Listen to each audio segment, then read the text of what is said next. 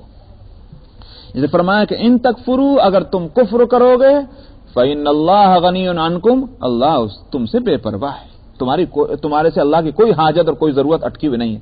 حدیث میں آتا ہے، نبی کریم صلی اللہ علیہ وسلم نے ایک حدیث قدسی ہے، حدیث تمہارے اولین اور آخرین کا مطلب جو پہلے گزر چکے ہیں، جو بعد میں آنے والے ہیں، جن سب مل کر کے اگر نافرمانی کرنے لگ جائیں، ایک بھی فرما بردار نہ رہے، فرمایا میری حکومت اور سلطنت سے اس کو کوئی نقصان نہیں پہنچ سکتا۔ یہ نہیں ہے کہ صاحب تم اگر ہمارے حق میں نعرے لگاؤ گے تمہاری لیڈری چلے گی، ہماری خدائی چلے گی، ایسا کوئی مسئلہ نہیں ہے۔ ان تکفروا فإن اللہ غنی عنکم ولا یرضی لعباده الکفر، اور وہ اپنے بندوں سے کفر کو پسند نہیں کرتا، یہ بات ہے۔ اچھا صاحب، یہاں ایک مسئلہ ہے علم کلام کا۔ علم کلام کا مطلب جو عقیدے سے متعلق چیزیں ہوتی ہیں، اس میں مسئلہ یہ ہے، ایک ہے پسند اور ایک ہے ارادہ، یہ دو بالکل الگ الگ چیزیں ہیں، اس میں خلط ملط مت کیجیے۔ ایک ہے پسند اور ایک ہے ارادہ، یعنی یہ بات میں اس لیے کہہ رہا ہوں کہ اللہ کو پسند نہیں ہے تو ایک سوال پیدا ہوتا ہے، پھر کفر ہو کیوں رہا ہے؟ اللہ کو پسند نہیں ہے تو پھر دنیا میں کفر ہو کیوں رہا ہے؟ حالانکہ اللہ تو با اختیار ہے، تو پھر ہو کیوں رہا ہے؟ اس لیے میں اس کا جواب دینا چاہ رہا ہوں۔ ایک ہے رضا، پسند، اور ایک ہے ارادہ، یہ دو بالکل الگ چیز ہیں۔ اسی واسطے ارادے کے اپوزٹ جو چیز آتی ہے وہ ہے بے ارادہ، غیر اختیاری، یہ آتا ہے۔ اور رضا کے اپوزٹ مقابل میں جو چیز آتی ہے اس کو عربی میں کہتے ہیں سخط، سین خا اور طا، جس کو اردو میں عدم رضا کہہ سکتے ہیں۔ ایک کام ایسا ہو سکتا ہے کہ جو اللہ کو پسند نہیں ہے مگر اللہ کی مصلحت یہی ہے کہ وہ ہو، ظاہر کو اس کے ارادے سے ہے، سمجھ میں آئے؟ اور ایک کام ٹھیک اسی طرح سے یہ ہو سکتا ہے کہ بھئی اللہ نے اس کے کرنے کا ارادہ نہیں کیا اور پسند ہے کہ وہ ہو، پسندیدہ ہے وہ کام اللہ کا، تو یہ دونوں چیزیں ہو سکتی ہیں۔ دنیا میں جو کچھ ہوتا ہے، اچھائی ہو یا برائی ہو، یہ ہے اللہ کے ارادے ہی سے، یہ نہیں ہو سکتا کہ اللہ کے ارادے کے بغیر دنیا میں ہو رہا ہے، یہ نہیں ہو سکتا، یہ سوال پیدا نہیں ہوتا کہ اللہ کے ارادے کے بغیر دنیا میں کچھ ہو رہا ہے۔ مگر اللہ کی پسند اور ناپسند یہ بالکل الگ چیزیں ہیں۔ اللہ کو پسند ہے ایمان، اللہ کو پسند ہے حقانیت، اللہ کو پسند ہے صداقت۔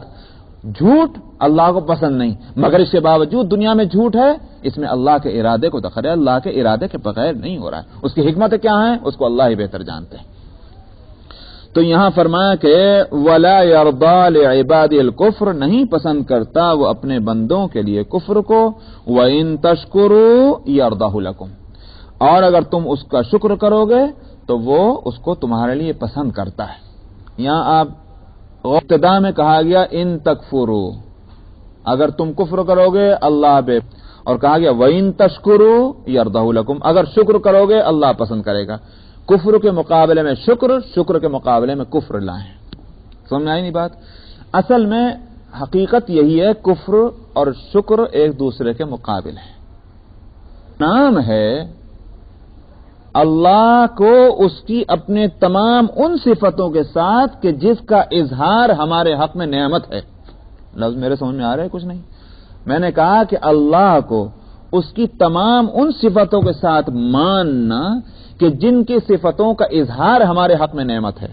اللہ کا خالق ہونا ہمارے حق میں نعمت ہے کہ نہیں؟ اللہ کا رازق ہونا ہمارے حق میں نعمت ہے کہ نہیں؟ اللہ کا قادر ہونا ہمارے حق میں نعمت ہے کہ نہیں؟ اللہ کا غفار ہونا، یہ ساری صفتیں ہمارے حق میں نعمت ہیں۔ ان ساری صفتوں کے ساتھ اللہ کو ماننا، اس کا نام ایمان ہے۔ اور جب اللہ کو تمام صفتوں کے ساتھ مانا تو قدرتی طور پر آپ اس کے شکر گزار بنے، اس لیے کہ آپ نے مانا کہ یہ نعمت اللہ کی ہے، اس نے ہم کو پیدا کیا، اس نے ہم کو کھانے کو دیا، اس نے ہم کو زندگی دی، اس نے ہم کو یہ کیا۔ یہ ساری جب چیزیں پیدا ہوئیں تو اسی کا نام تو شکر ہے۔ تو ایمان اور شکر جب دو گئیں تو اس کے مقابل میں کفر ہو گیا۔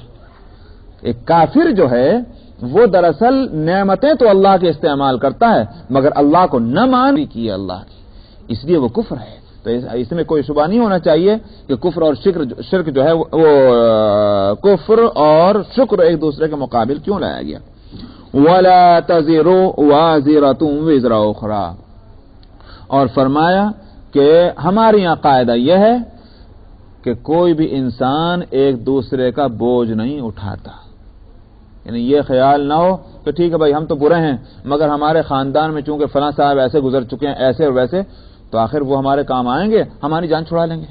فرمایا کہ یہ مت سمجھنا، لا تزر وازرۃ وزر اخرى، کوئی وزر کہتے ہیں بوجھ کو، اسی واسطے وزیر صاحب کو بھی وزیر اسی لیے کہتے ہیں کہ گورنمنٹ کا حکومت کا بوجھ وہی اٹھائے ہوئے رہتے ہیں۔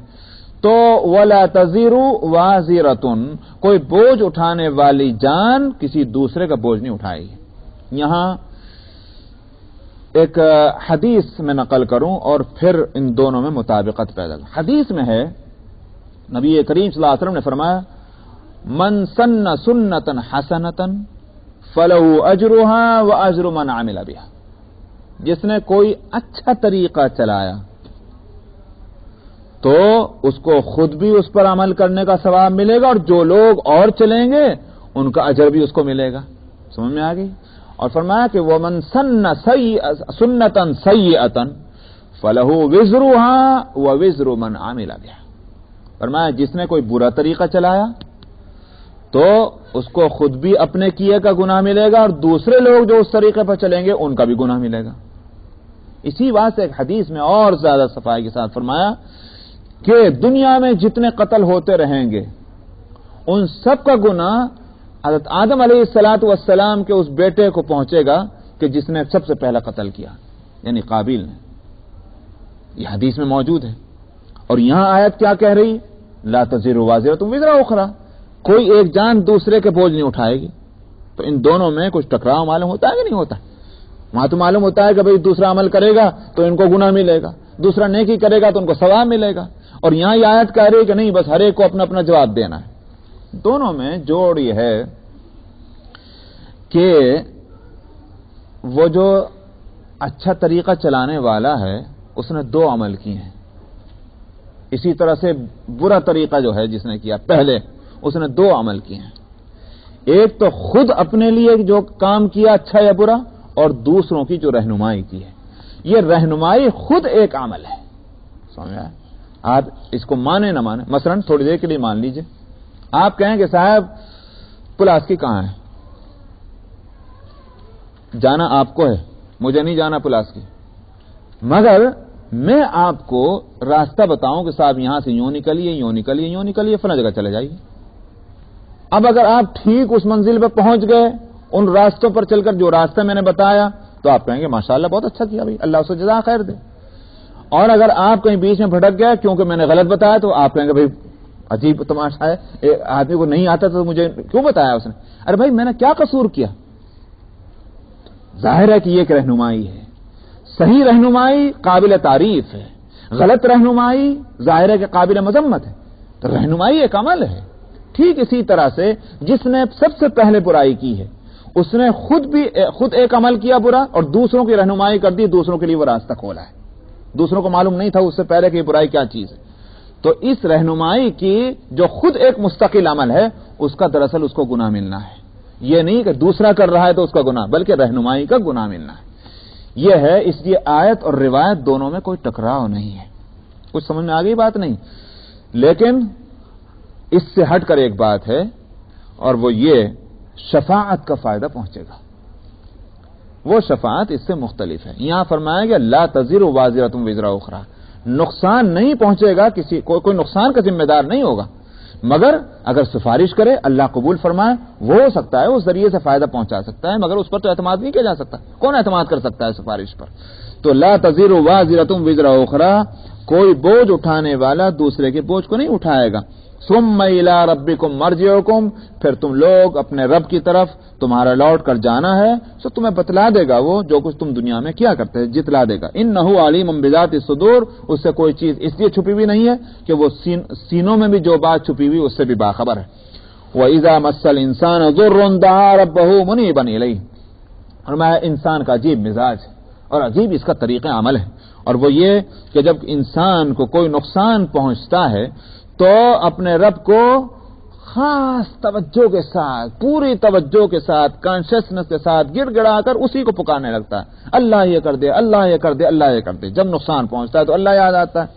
ثم اذا خوله نعمتا، جب اللہ تعالیٰ اپنی مہربانی سے اس کو نعمت عطا فرماتے ہیں، یعنی اس مصیبت سے اس کو نجات مل جاتی ہے، نسیہ میں پھر بھول جاتا ہے، اس کو یاد بھی نہیں رہتا کہ اللہ نے اس کی کوئی مدد کی تھی۔ نسیہ ما کان یدعو الیہ من قبل، وہ بھول جاتا ہے کہ جس چیز کے واسطے اس نے اللہ کو پکارا تھا، نہ وہ مصیبت یاد رہتی ہے، نہ مصیبت سے نکلنا یاد رہتا ہے۔ وجعل للہ اندادا، اور پھر وہ اپنی ساری جو ہے جان پہچان اور تعلقات اور رشتے اور ناطے وہ دوسروں سے قائم کر لیتا ہے۔ وجعل للہ اندادا، اور اللہ کے لیے وہ دوسروں کو شریک بنا لیتا ہے۔ لیضل عن سبیلی، نہ خود ہی بھٹکتا ہے بلکہ دوسروں کو بھی اپنے قول اور عمل سے بھٹکاتا ہے۔ قل تمتع بکفرک قلیلا، تو فرما دیجئے ٹھیک ہے اپنے کفر کے ذریعے سے تھوڑا دن اور مزہ لوٹ لے، فائدہ اٹھا لے۔ انک من اصحاب النار، حقیقت یہ ہے کہ تو جہنم والا ہے، تو آخر کو لوٹ کر آنا ہے، وہاں مزہ چکھ لے گا، فائدہ اٹھا لے کفر سے جتنا اٹھانا ہے۔ امن ہوا قانت آناء اللیل، ایک تو قسم لوگوں کی ہے، فرمایا ایک دوسری قسم ان کے مقابلے میں کن لوگوں کی ہے؟ فرمایا کہ وہ کہ جو رات کے حصوں میں اللہ کے لیے کھڑا ہوتا ہے، سجدہ کرتا ہے۔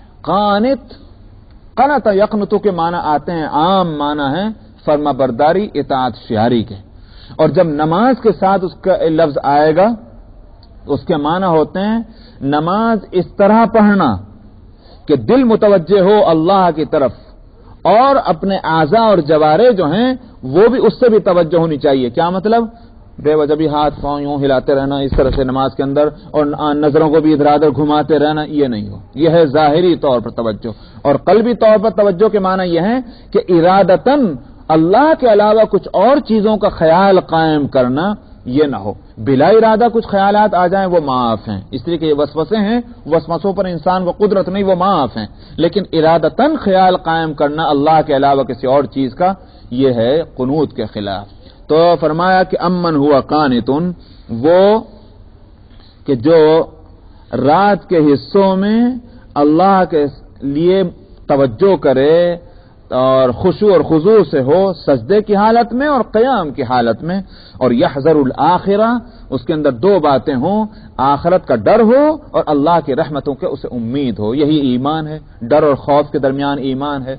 حدیث میں آتا ہے، حضرت عبداللہ بن عباس رضی اللہ عنہ کے ہے حدیث کہ جس شخص کو یہ خواہش ہو کہ قیامت کے دن روز حساب اللہ تعالیٰ اس پر مہربانی فرمائے، اس کو چاہیے کہ اللہ اس کو دنیا میں رات کی اندھیریوں میں جبکہ لوگ سوتے ہوں، اس کو اللہ تعالیٰ نماز کے اندر کھڑا ہوا اور سجدے کی حالت میں پائیں، اور اس میں یہ دو باتیں ہوں کہ وہ آخرت کا خوف بھی ہو اور اللہ کی رحمتوں کی امید بھی ہو۔ اللہ تعالیٰ اس کی توفیق عطا فرمائے۔ تو اسی یہ آیت جو ہے اسی مضمون کو بتلا رہی ہے جس مضمون کو حضرت عبداللہ ابن عباس نے فرمایا کہ امن ہوا قانت آناء اللیل ساجدا وقائما یحذر الآخرۃ ویرجو رحمت ربی۔ کہاں یہ دو قسم کے افراد، ایک تو وہ جن کا بھی تذکرہ ہوا اور ایک یہ، تو کیا یہ دونوں برابر ہو سکتے ہیں؟ اگر یہ دونوں برابر ہو سکتے ہیں تو اس کے معنی یہ ہو گئے کہ روشنی، اندھیرا، علم اور جہالت، عقل اور نہ بے عقلی، یہ سارے برابر کر دیے تم نے۔ فرمایا آپ کہہ دیجئے کیا برابر ہو جائیں گے وہ کہ جو علم رکھتے ہیں اور وہ جو علم نہیں رکھتے؟ عالم اور جاہل کہیں برابر ہوا کرتے ہیں؟ انما یتذکر اولو الالباب، مگر اتنی صاف بات کو سمجھنے کے لیے بھی دراصل عقل چاہیے، عقل مند ہی اس بات کو سمجھ پاتے ہیں۔ بس اعوذ باللہ من الشیطان الرجیم،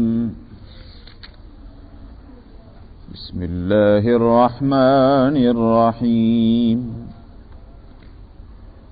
قل یا عبادی الذین آمنوا اتقوا ربکم للذین احسنوا فی هذه الدنیا حسنہ وَأَرْضُ اللَّهِ وَاسِعَةٌ إِنَّمَا يُوَفَّى الصابرون أجرهم بغير حساب.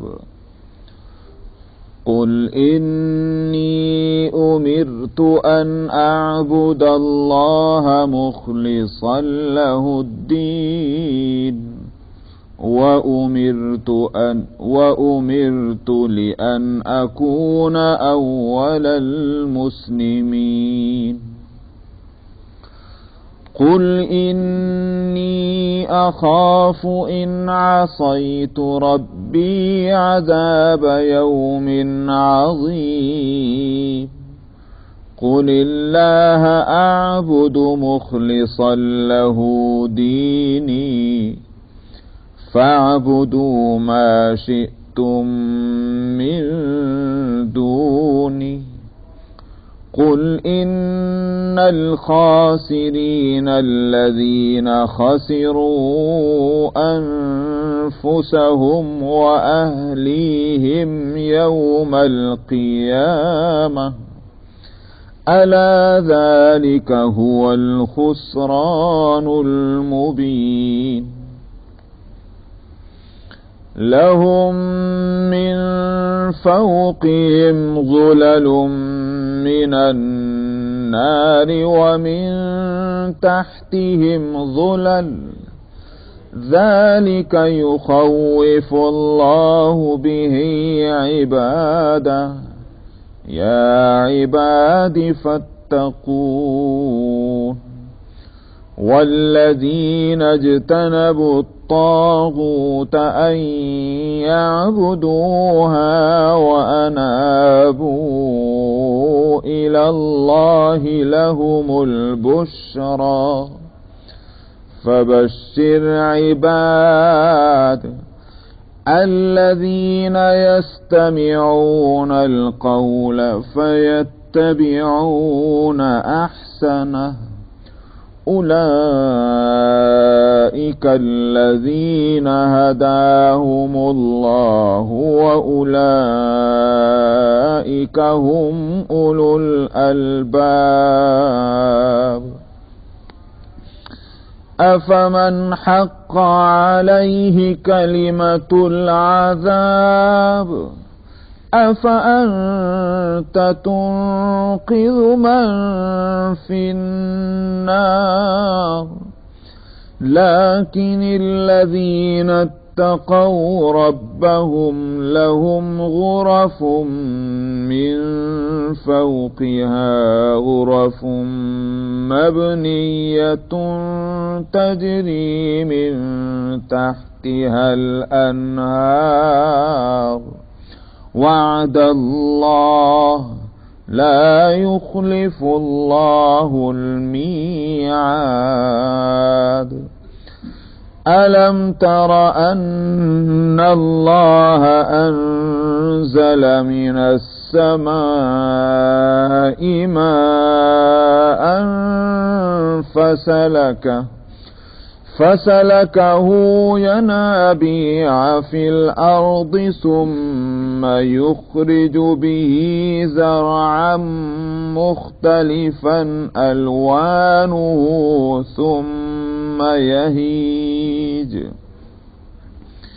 ثم يهيج فتراه مصفرا ثم يجعله حطاما إن في ذلك لذكرى لأولي الألباب. أفمن شرح الله صدره للإسلام فهو على نور من ربه فويل للقاسية قلوبهم من ذكر الله أولئك في ضلال مبين. الله نزل أحسن الحديث كتابا متشابها مثانية تقشعر منه تقشعر منه جلود الذين يخشون ربهم ثم تلين جلودهم وقلوبهم إلى ذكر الله ذلك هدى الله يهدي به من يشاء ومن يضلل الله فما له من